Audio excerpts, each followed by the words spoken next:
일상의 일본을 배척합니다. 앞장선 시민들. 오늘의 전북일보 오디오입니다. 일본의 경제보복 조치 이후 일본 제품 불매운동이 들불처럼 번지고 있습니다. 일본 불매운동은 특히 소셜 네트워크 서비스에서 공감대를 넓히며 자발적인 시민운동으로 시간이 갈수록 크게 확산되는 분위기인데요. 전북 지역 소규모 마트와 자동차, 여행사 등 유통 서비스 업계도 일본 불매운동에 대거 동참하는 등 범도민적으로 일본의 잘못된 행태를 비판하는 목소리가 높아가고 있습니다. 전주시 중화산동 유명마트 매장 입구와 간판에는 아베가 정신을 차릴 때까지 일본 상품을 팔지 않겠습니다 라는 포스터와 현수막이 걸려 있는데요.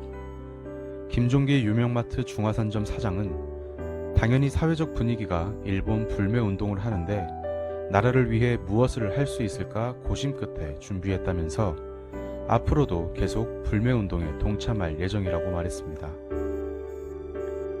마트를 이용하던 이모 씨도 평소 아사히 맥주를 자주 구입했는데 일본의 경제보복 이후 구매를 중단하고 국산 맥주만 마시고 있다면서 이제 일본 맥주만 봐도 기분이 나쁘다고 말했습니다.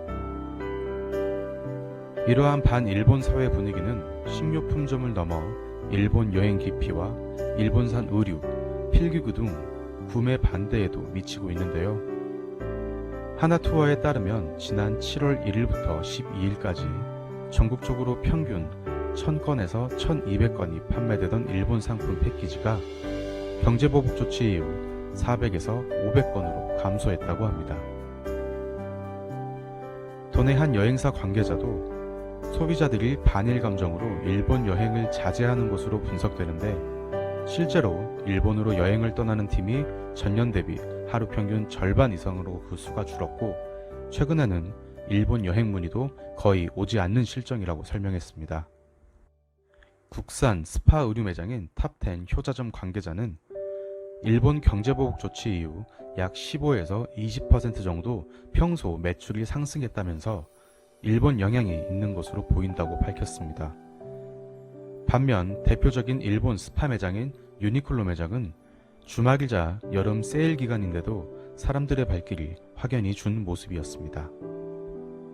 시민들 역시 과거 일본의 만행에 대해 다시 한번 상기하고 무역보복 조치에 분노하면서 자신이 할 수 있는 일본 불매운동에 동참하고 있는데요. 대학생 장규민 씨는 평소 저렴한 가격에 유니클로 의류를 많이 이용했지만 일본의 경제보복에 대해 분노해 이제는 제품을 이용하지 않고 있다면서 일본이 잘못을 인정하고 사과할 때까지 작은 힘이지만 알리고 노력하겠다고 말했습니다. 젊은 층뿐만 아니라 노인들도 나서고 있는데요. 대한노인회 전북도회 전주시지회 인후 3동 분회는 분회 소속 17곳의 경로당과 인후동 일대에 반일 현수막을 내걸었습니다. 체육계에서도 반일본 운동에 동참하는데요. 2년 전부터 일본 홋카이도에서 전지훈련을 했던 전북 바이애슬론 선수단은 올해에도 당초 오는 11월 홋카이도 전지훈련을 계획했지만 이제는 일본이 아닌 중국과 러시아 등 다른 나라를 모색 중입니다. 이처럼 일본 불매운동이 자발적인 시민운동으로 시간이 갈수록 크게 확산되는 분위기입니다. 지금까지 전북일보 오디오, 저는 천경석 기자였습니다.